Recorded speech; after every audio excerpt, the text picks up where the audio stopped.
Sí, ingeniero, se ve. ¿Escuchan bien? Sí.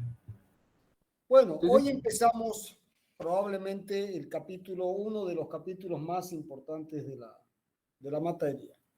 Dinámica de una partícula.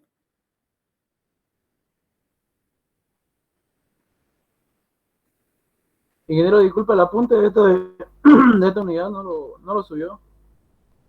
¿Cómo? Perdón, no lo escucho, joven. El apunte, ingeniero, no lo colgó como para la unidad 3. No, no lo entiendo.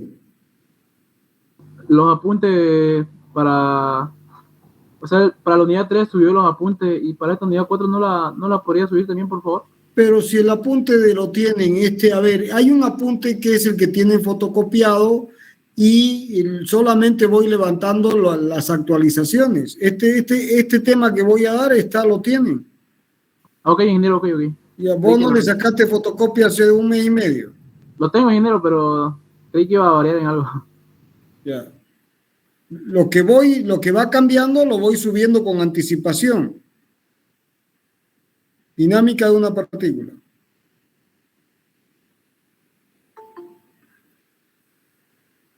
O también dinámica del punto material. Es lo mismo. Bien, en el capítulo de cinemática se estudió el movimiento de la partícula sin considerar la causa que lo produce.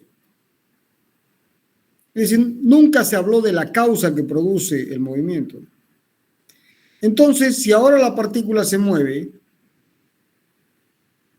y por supuesto, tampoco en cinemática se considera su masa, y tiene una masa, esa partícula que tiene una velocidad v que es tangente a la trayectoria y que tiene una aceleración a que va hacia el centro de curvatura, para que se mueva, tiene que tener sobre esa partícula, tiene que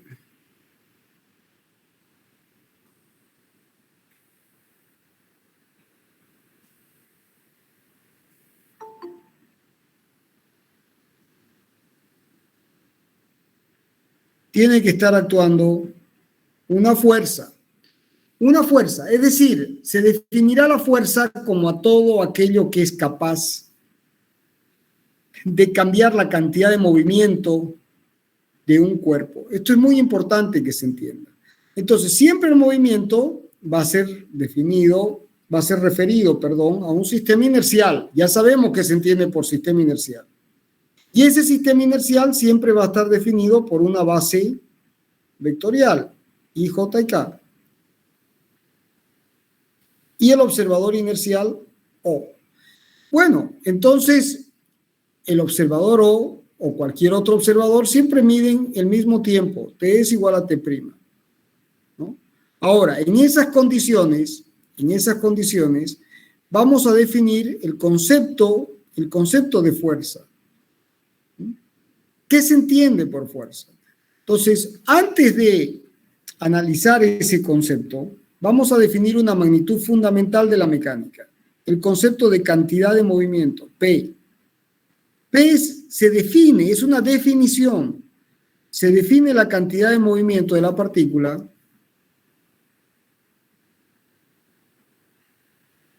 es la cantidad de movimiento. ¿Cuánto movimiento tiene la partícula? Y P, que es un vector, se define como el producto de la masa por la velocidad. Es una expresión muy simple. ¿Cuánto vale la cantidad de movimiento de la partícula de masa m? Bueno, vale su masa por la velocidad. Entonces, P es un vector que tiene como módulo el producto de masa por V, que tiene como dirección, la dirección de P, ¿con quién coincide? A, coincide con la dirección de B. ¿Y el sentido de P con quién coincide? Coincide con el sentido de B. El sentido de P también coincide con el sentido de B. Entonces, este vector definido ahora como el producto de la masa por la velocidad, tiene un módulo que vale m por b, tiene la dirección, que es la de la velocidad, y tiene el sentido, que es el de la velocidad. ¿Qué unidades tiene P? La cantidad de movimiento tendrá unidades de masa por unidades de velocidad, es decir, longitud sobre tiempo. En el sistema MKS, metro kilo segundo, o el sistema internacional de unidades, será kilos por metro por segundo. Y esto no tiene un nombre particular, es kilómetro segundo, cantidad de movimiento. Y en el sistema centímetro gramo segundo, CGS, esto será gramo por centímetro sobre segundo. Gramo por centímetro sobre segundo. Bien, básicamente es eso. Entonces ya se tiene definido el concepto de cantidad de movimiento y se tiene como vector, es un vector, y se tiene definido su módulo, su dirección y su sentido. Si observan, el vector P, si este es el vector velocidad, como el vector P es igual a la masa por la velocidad, y la masa es una magnitud escalar, si la masa es mayor que 1, el vector P va a ser colineal con B y vale M por B, donde este incremento en la magnitud del vector es proporcional a la masa. Este es el caso en el que M es mayor que 1.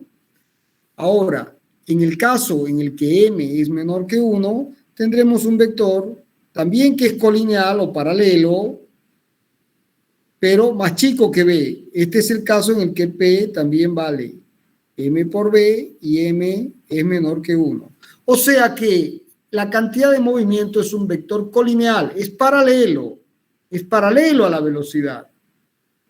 Y la masa será mayor que 1, si es mayor que 1, si vale más de 1 kilo, entonces el vector cantidad de movimiento será tendrá una mayor magnitud que B. Pero en el otro caso será de menor longitud. ¿Por qué? Porque la masa es un factor multiplicador, es un escalar que multiplica, que agranda o achica el vector. ¿Se entendió? Sí, ingeniero. ¿Están ahí o estoy hablando solo? Sí, ingeniero. Sí, ingeniero. Sí, se entiende. Bien, ¿se entendió hasta ahí? Sí, Bueno, se entiende. entonces resulta que esta magnitud, que es fundamental en la mecánica y en la física, no solamente en la mecánica clásica o la mecánica relativista o la estadística o la cuántica, es una magnitud fundamental en la física, es la cantidad de movimiento de una partícula, que es m por b. ¿Por qué se llama cantidad de movimiento? Porque el movimiento o la cantidad de movimiento de algo es una combinación de la masa con la velocidad. Para que se entienda, yo puedo tener un escarabajo, ¿han visto las petitas? Sí, ingeniero. Que tienen una pequeña masa, por ejemplo, 1 tonelada o 800 kilos, pero esta pequeña masa, animada de una gran velocidad, tiene una cantidad de movimiento que vale P m por B. En este caso, la velocidad es grande, la masa es chica. O sea, este es el caso en el que m es chico y la velocidad es grande. Pero también podría tener ahora un camión con su acoplado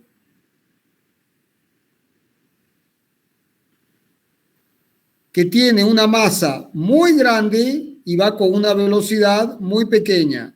Entonces, en este caso, también voy a tener probablemente la misma cantidad de movimiento. O sea, fíjense, esta partícula y esta partícula pueden tener la misma cantidad de movimiento.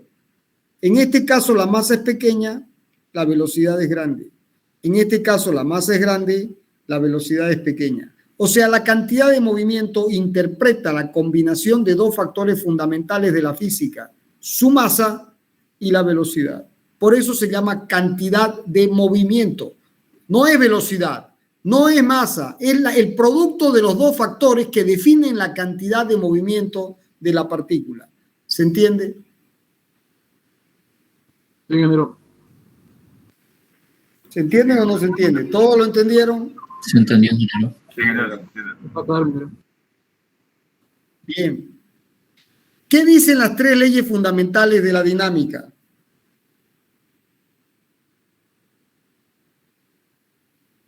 ¿Se acuerdan cuáles eran las tres leyes fundamentales de la dinámica? Estudiaron en colegio y volvieron a estudiar en física básica. ¿Qué dicen?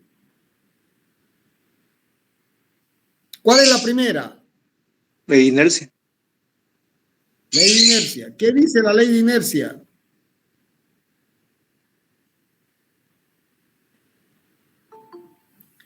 ¿Qué dice la ley de inercia? ¿Se acuerdan?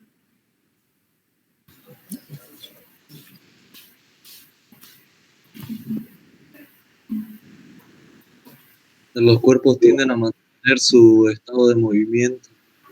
En O equilibrio. sea, a ver, si yo tengo una masa que se mueve con velocidad v, esta masa va a tender a mantener su estado de movimiento. No tiene por qué cambiarla, a menos que exista una acción exterior. Entonces, la ley de inercia, jóvenes, desde el punto de vista matemático, uno puede repetir, han visto que uno se aprende de memoria. Todo cuerpo en movimiento tiende a mantener su estado de movimiento a menos que exista una fuerza que genere el cambio. Entonces, es todo un discurso. Desde el punto de vista matemático, en ausencia de fuerzas externas, ¿cómo es la cantidad de movimiento? Es una constante vectorial. Es igual a m por v. O sea, si yo tengo un cuerpo que tiene una velocidad v y una masa m, su cantidad de movimiento m por v no va a cambiar nunca, nunca, a menos que exista una acción exterior que genere el cambio. Esa es la ley de inercia. Lo que la ley de inercia está diciendo es que la cantidad de movimiento de la partícula va a ser una constante vectorial siempre, a menos que exista una acción externa que genere el cambio. Mientras no exista la acción externa, este cuerpo va a tender a mantener este estado de movimiento. Por supuesto, un caso particular, ¿cuál es? El reposo. P igual a 0. Es un caso particular. O sea, todo cuerpo en reposo tiende a mantenerse en reposo, a menos que alguien venga y genere, lo saque del reposo. ¿Se entiende? Es un caso particular cuando es un caso particular para la condición B igual a 0. ¿Se entendió la ley de inercia expresada en términos de la cantidad de movimiento? Sí. Por ejemplo, si ustedes están en el micro, aquí parados, y están animados de una masa, su masa, la masa de ustedes, por la velocidad del micro, porque son solidarios al micro por la fricción entre micro y persona, y el micro frena de golpe, frena, genera esta fuerza aquí, entonces ustedes ¿hacia dónde van a tender a ir? Tienden a ir hacia adelante. Tienden a ir hacia adelante. ¿Por qué? Porque tienden a mantener su estado de movimiento. Tienden a mantener su cantidad de movimiento constante. De la misma forma, si ustedes tienen el micro y aquí están parados y el micro parte, ¿ustedes hacia dónde van a tender a ir? Tienden a quedarse en reposo. No se quieren mover, tienden a mantener esta condición. Es la ley de inercia. Todo cuerpo en reposo o que se mueve con movimiento rectilíneo y uniforme, V constante, tiende a mantener el reposo o tiende a mantener el movimiento rectilíneo y uniforme.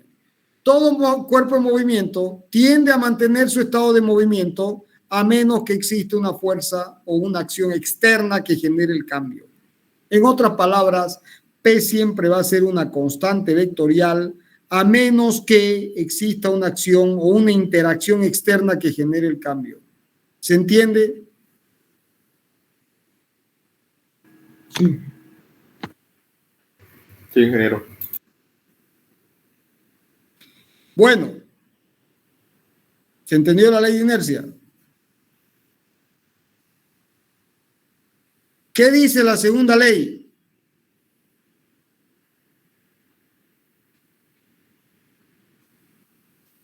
¿Qué dice la segunda ley de la dinámica?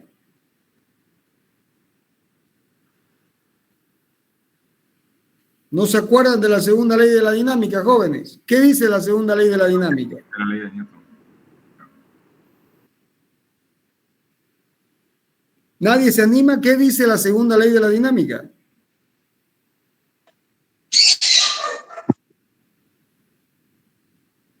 Cosío, ¿qué dice?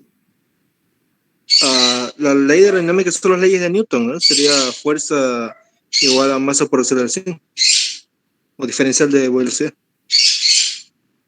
La segunda ley de la dinámica que ustedes aprendieron dice que la fuerza es igual a la masa por la aceleración. Alguien tiene el micrófono prendido y un pajarito está escuchando la clase. Bueno, eso dice la segunda ley. A ver, ¿qué significa esto, jóvenes? Si P es la cantidad de movimiento,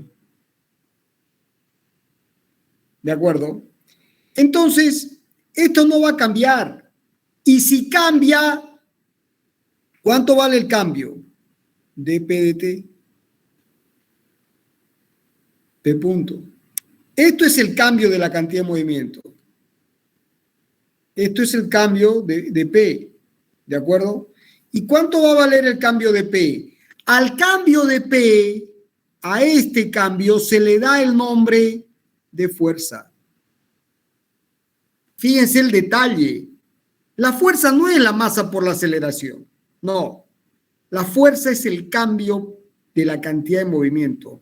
Si la partícula, por la ley de inercia, como acabamos de demostrar, tiende a mantener este valor constante y que cuando cambia su cantidad de movimiento es porque hay una interacción, hay algo de afuera que hace que esto cambie, a esa interacción, el nombre es la interacción, a esa interacción de la partícula con el medio exterior que hace que cambie su cantidad de movimiento, se la llama fuerza. Entonces, ¿qué es la fuerza? La fuerza es todo aquello que es capaz de cambiar la cantidad de movimiento de una partícula. ¿Se entendió la definición de fuerza? Ingeniero. ¿Todos lo entendieron? Sí, ingeniero. Entonces, la fuerza no es masa por aceleración. Ahora van a ver qué pasa. Es todo aquello que es capaz de cambiar la cantidad de movimiento de una partícula. Entonces, toda aquella interacción, la palabra interacción, ¿no? O sea, la interacción significa que la partícula está relacionándose con su entorno. Entonces, toda aquella interacción de la partícula que es capaz de cambiar su cantidad de movimiento se llama fuerza. Se define la fuerza como el cambio de la cantidad de movimiento en el tiempo. A esta derivada se le da el nombre de fuerza. A esta derivada se le da el nombre de fuerza. Bien, ¿y dónde quedó la ley de Newton? Bueno, aquí está. Porque si esto es m por b, y ahora hacemos la hipótesis que la masa es constante, ya van a ver que la masa no siempre es constante. Si la hipótesis es que la masa es constante, puede salir. Entonces me queda m por dv de t. ¿Y f cuánto vale? Para la condición de masa constante, es masa por aceleración. ¿Se entendió? Sí, ingeniero. Ahora, Sí, ingeniero. ¿usted cómo creen que dedujo Newton esta expresión?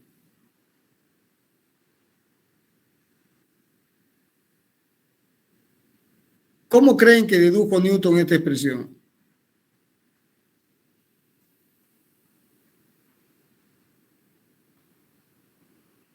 ¿Cómo se le ocurre? El tipo se levantó un día y dijo, esto es fuerza igual a masa por aceleración.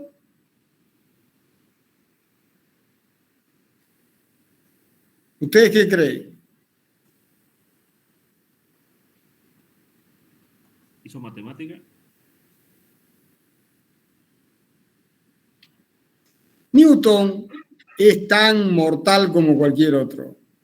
Newton tomó las experiencias de Galileo. Todas las experiencias de Galileo del movimiento de cuerpos en planos inclinados las tomó Newton, donde habían masas y mediciones de aceleración. Entonces Newton, que más o menos sabía algo de geometría, puso la masa y puso la aceleración en una tablita. Entonces puso masa 1, aceleración 1, masa 2, aceleración 2, masa 3, aceleración 3.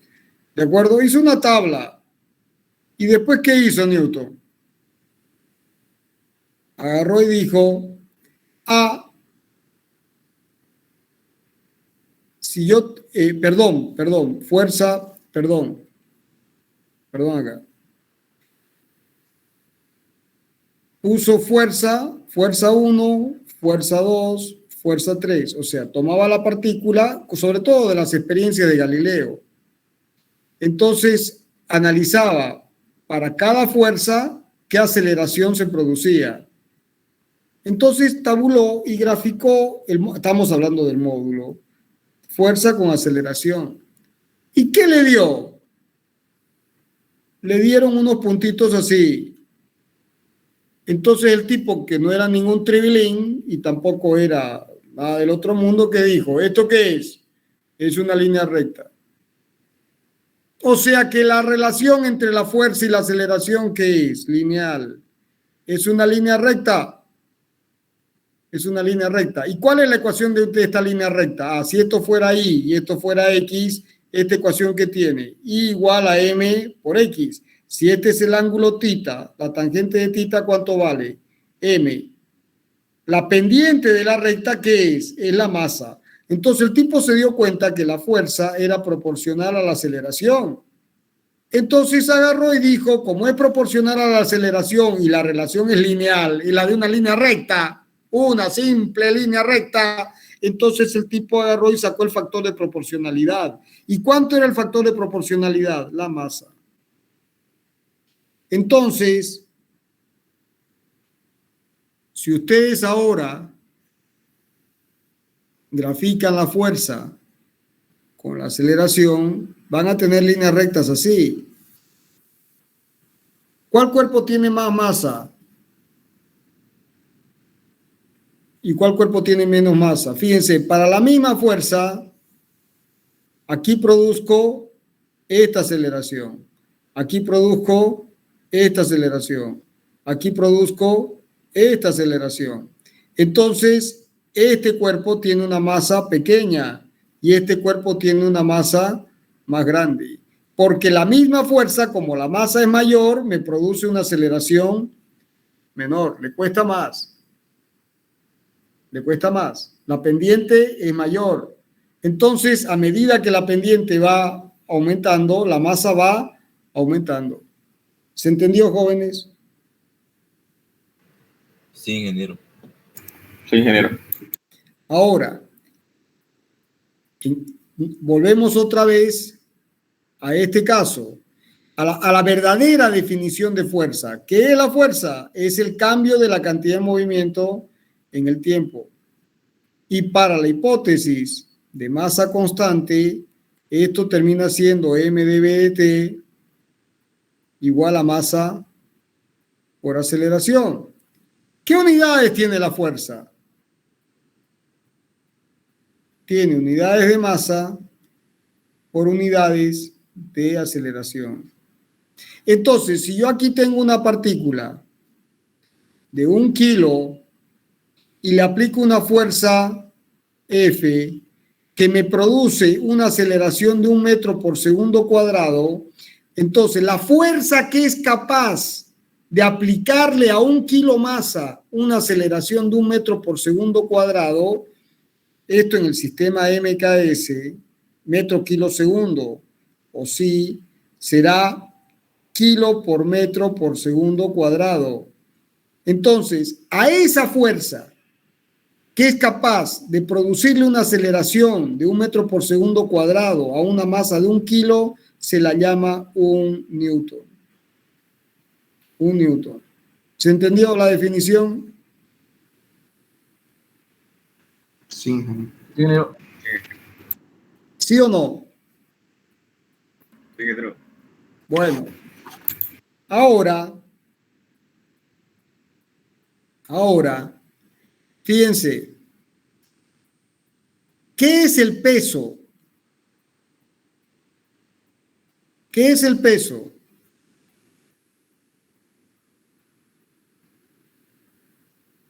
Masa por gravedad. Es la masa por la aceleración gravitatoria. ¿Es masa por gravedad? ¿Y la masa con respecto a la gravedad? A ver, es la fuerza con que la Tierra atrae la masa M.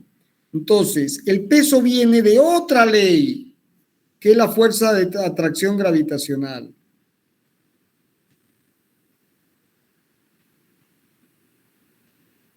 Entonces, si yo tengo la Tierra con una masa M y R aquí, y aquí tengo una masita M, la Tierra atraerá a esta masa con una fuerza. ¿Qué vale esto? ¿De acuerdo? Entonces, si esto es R y la Tierra, esto está a una distancia H, esto será G por M sobre R más H al cuadrado. Y por la segunda ley de Newton, por esta ley, la Tierra atrae a esta masita con una fuerza que ¿cuánto vale? Que vale su masa. ¿Y cuál es la aceleración que uno mide cuando hay caída libre? La aceleración que uno mide cuando hay caída libre vale G. Es un valor conocido, 9,8 metros por segundo cuadrado. Eso permite definir G. Eso lo vamos a ver con más detalle en gravitación. Pero por ahora vamos a entender que el peso es la fuerza con que la Tierra atrae una masa determinada. Entonces, jóvenes, si esto es mg, que es el peso, que es la fuerza con la que se atrae,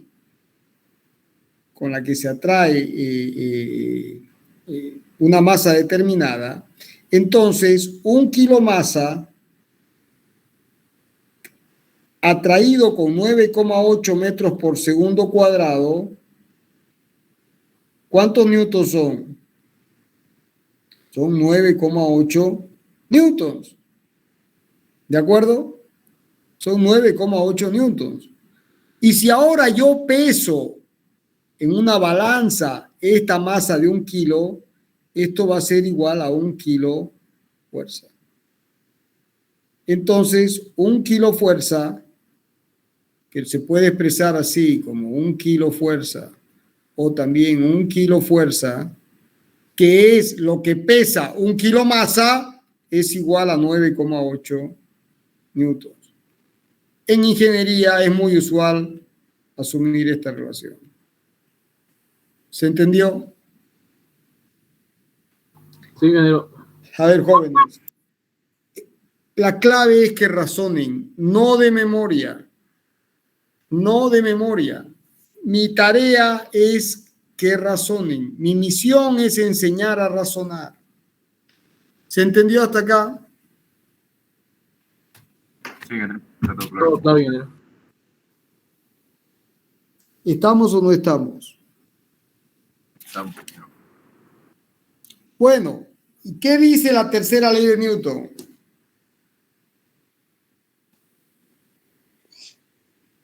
Ya vimos la primera, que es la ley de inercia, la segunda, que es la fuerza igual a masa por aceleración, pero que en realidad, fíjense, la ley de inercia en realidad es P igual a M por B igual constante.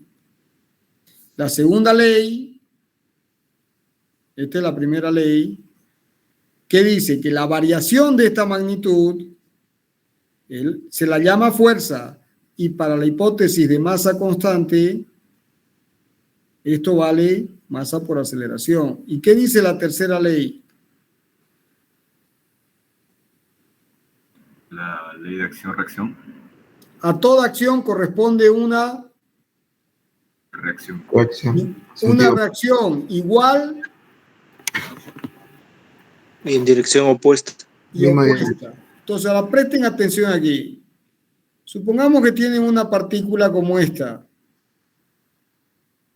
que tiene una cantidad de movimiento P1 igual a M1V1. Y ahora tengo una cantidad de movimiento de una partícula con un P2 igual a M2V2. ¿Estamos de acuerdo? Y tomo este sistema y lo aíslo. Entonces, como este sistema está aislado, ¿su cantidad de movimiento puede cambiar? No. P, que es igual a P1 más P2, ¿cómo va a ser? Es una constante vectorial. ¿Están de acuerdo hasta ahí?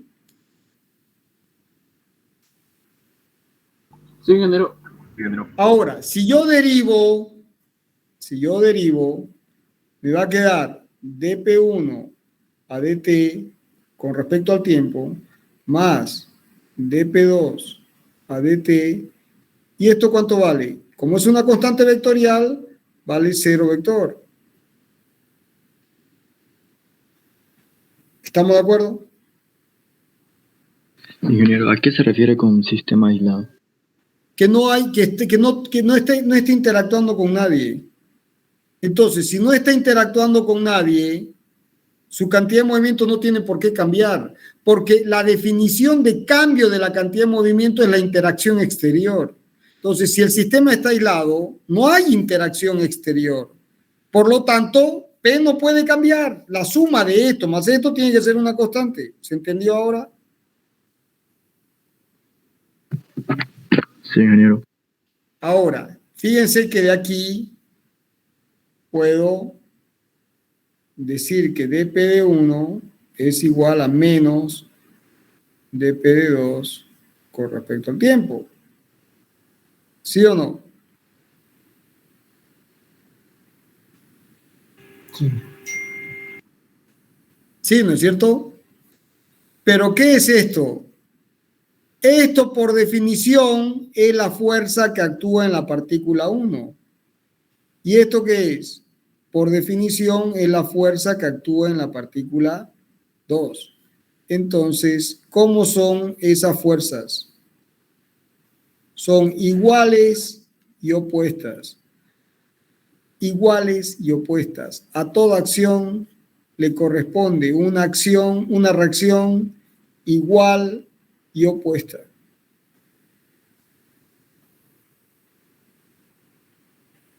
¿Se entendió? Sí. Entonces, fíjense que volvemos. Primera ley de la dinámica. Para un sistema aislado, MB es constante. Segunda ley de la dinámica. El cambio de la cantidad de movimiento en el tiempo recibe el nombre de fuerza o interacción. Y para la condición de masa constante, esto vale masa por aceleración. Y tercera ley de la dinámica. A toda acción sobre una partícula determinada le corresponde una reacción igual y opuesta. Porque esto es el cambio en la cantidad de movimiento de la partícula 1 tiene que ser igual y opuesto al cambio en la cantidad de movimiento de la partícula 2. ¿Se entendió? Sí, ingeniero. Sí. Sí, ingeniero. Sí, ingeniero. Bueno, acabamos de demostrar las tres leyes de la dinámica. Entonces, la clave aquí es entender, jóvenes, porque tirarle de memoria no genera un cambio. No genera un cambio. Bueno, ecuaciones del movimiento.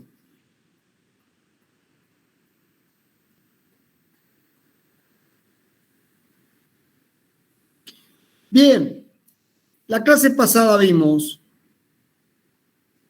que si una partícula se mueve con respecto a un sistema inercial de referencia, X y Z,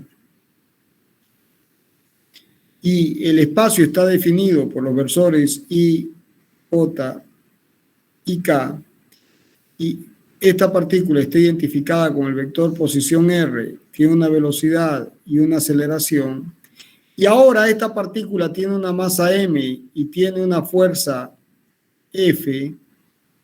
Bueno, antes de eso me olvidé hacer un comentario siguiente, que F es igual a M por A para la hipótesis de masa constante.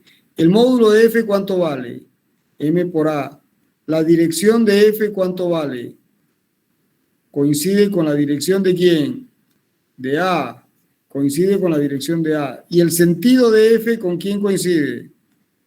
Coincide con el sentido de A. O sea que estos vectores, ¿cómo son? Son colineales. Nuevamente, el vector fuerza es colineal con el vector aceleración. ¿Será mayor o menor? Más largo, más corto, dependiendo de si la masa es mayor que 1 o la masa es menor que 1, igual que la cantidad de movimiento. Bien, bueno, hecha esa aclaración, sigo con la ecuación del movimiento. Entonces, la clase pasada, o una de las clases pasadas, se determinó que la velocidad de la partícula puede expresarse como v según la dirección tangente. Y su aceleración puede expresarse como v punto, según la dirección tangente, más v cuadrado sobre el radio de curvatura, según la dirección normal. Y no hay componentes según la dirección binormal. Esto vale 0. No existe. Entonces, y esto es dv dt.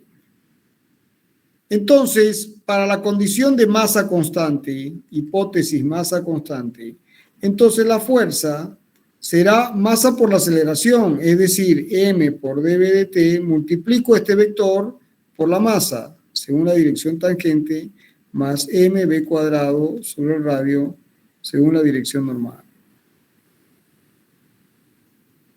Y esto es lo que se llama la componente tangencial de la fuerza, y esto es lo que se llama la componente normal de la fuerza.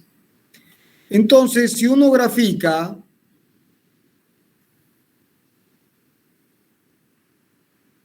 y esto es la componente tangencial dv dt y esta es la componente normal v cuadrado sobre el radio según la normal, esta es la aceleración normal y esta es, según t, es la aceleración tangencial. Entonces, la aceleración, ¿hacia dónde está dirigida? Este es el vector aceleración. Ahora, la fuerza, jóvenes, es un vector colineal. Entonces, si multiplico por la masa,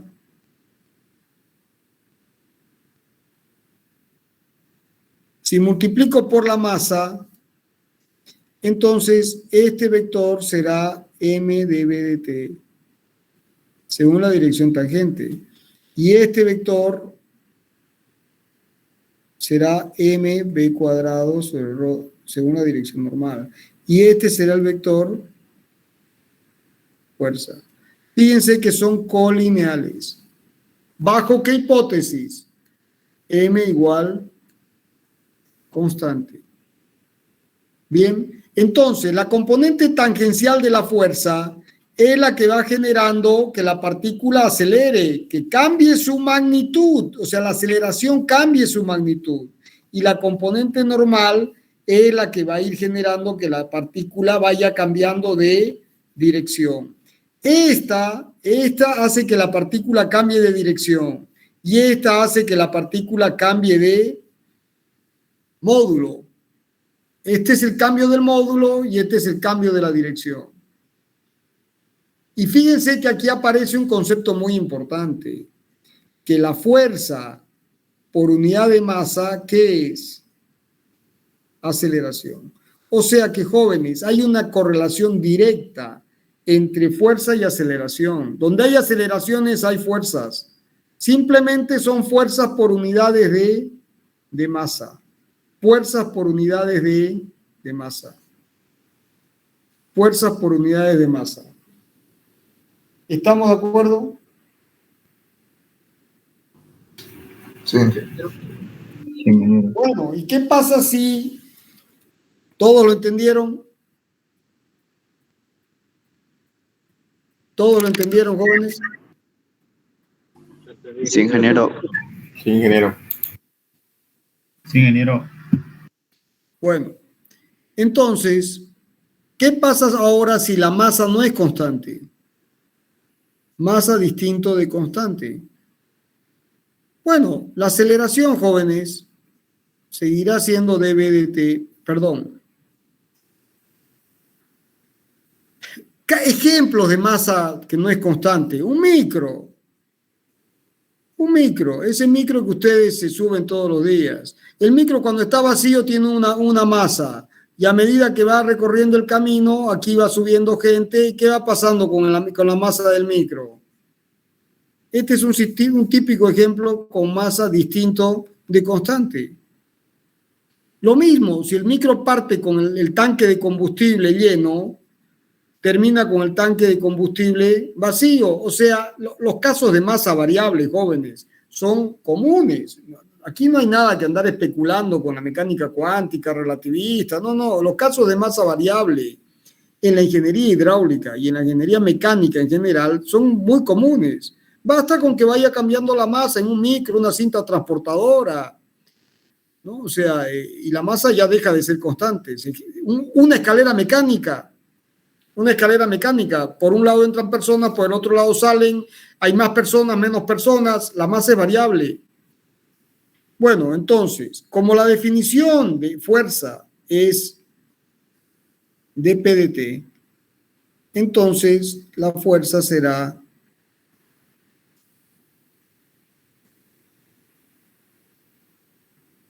dmv a dt.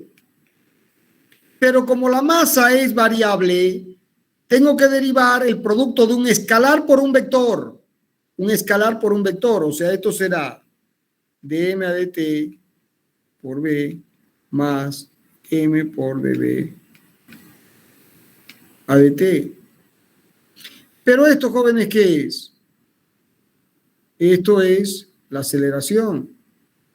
Entonces la fuerza será dm a dt, el cambio de la masa en el tiempo por la velocidad, más la masa que multiplica la aceleración, que es dv dt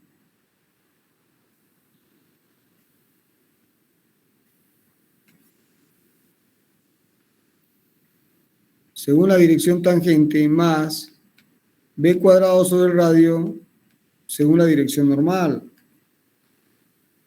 Entonces la fuerza, si yo agrupo ahora, esto lo puedo escribir como dm a dt por b según la dirección tangente. Entonces agrupo los términos que son tangente y los de normal para expresar esto en las coordenadas intrínsecas. Entonces la fuerza se podrá explicar como b por dm a dt, que es este término, más este término, m por dv dt, todo según la dirección tangente, más m pasa multiplicando por b cuadrado sobre rho según la dirección normal. Y esta es la expresión general de la fuerza en coordenadas intrínsecas para masa variable. Fíjense que si la masa es constante, este término es cero y pasamos a la expresión anterior. Ahora, ¿qué pasa cuando se hace el análisis vectorial? Nuevamente, si esta es la partícula, y esto es dv dt, la aceleración, y esta es la componente tangencial, y esta es la componente normal,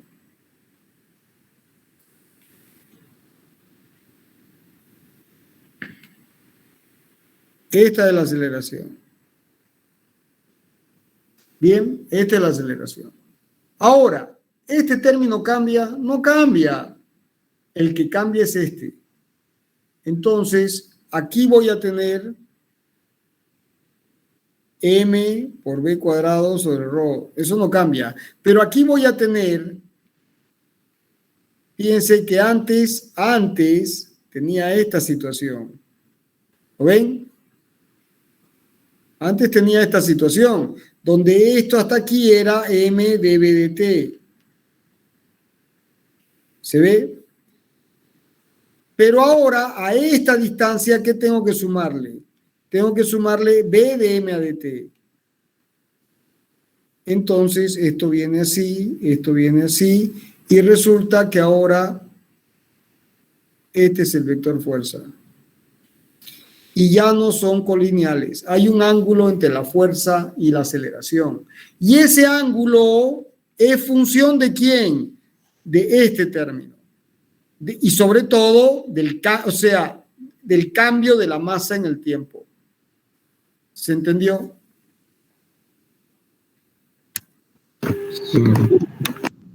¿Podría volver a explicarlo, ingeniero, por favor? ¿Qué cosa quiere que explique, joven, de nuevo? El gráfico. ¿Desde dónde?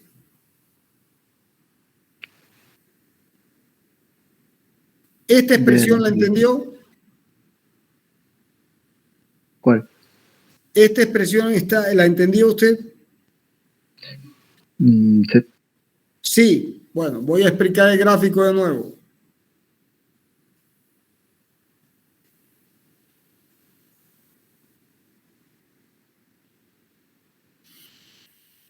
Si esta es la partícula, este término, esto es dB de t, la componente tangencial de la aceleración. Y esta es la componente normal de la aceleración.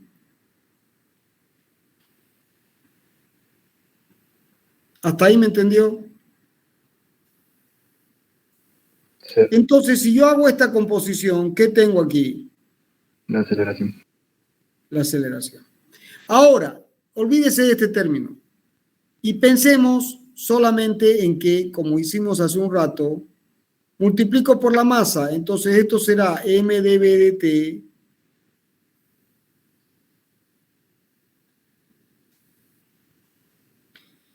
y esto será así, y esto será mb cuadrado sobre radio según la dirección normal, y esto será según la dirección tangente. Y aquí tendría la fuerza. ¿Hasta ahí entendió? Sí. Pero ahora, ¿qué tengo que sumarle a la componente tangencial?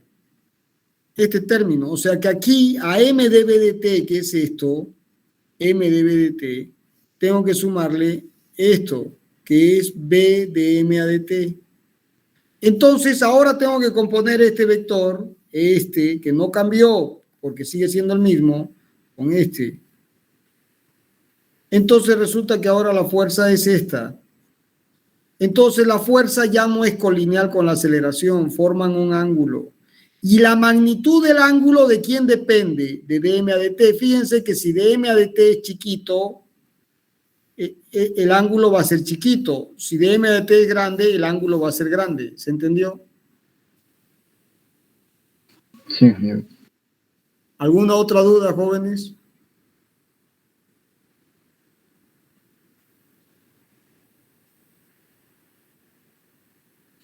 Bueno, ahora, ¿cuáles son? ¿Se entendió esto, no es cierto? Entonces, fíjense que la interacción está vinculado con masa constante o masa variable con la aceleración.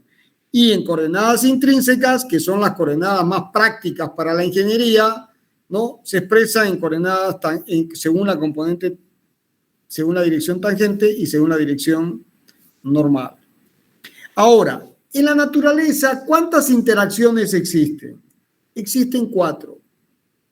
Está la interacción gravitatoria. O sea, la atracción gravitacional, un cuerpo de masa m que atrae a otro cuerpo de masa m. F igual a G por M sobre R cuadrado. Vamos a estudiar con mayor detalle esta interacción más adelante. Y luego, ¿qué se tiene? La interacción electromagnética. Bueno, que para la condición estática es una expresión parecida, es decir, es K por las cargas, es proporcional a las cargas e inversamente proporcional al cuadrado de la distancia. Fíjense que se repite el concepto de proporcionalidad de masas, proporcionalidad de cargas e inversamente proporcional al cuadrado de la distancia.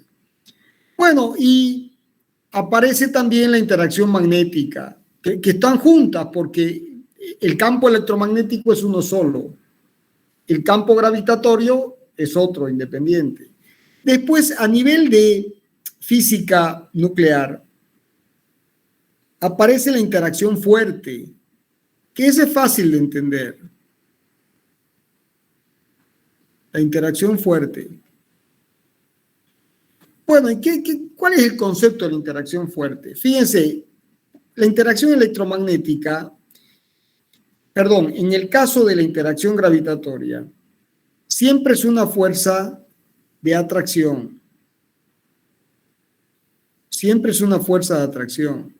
Mientras que en la interacción electromagnética, yo puedo tener atracción, pero también puedo tener repulsión, dependiendo del signo de las cargas.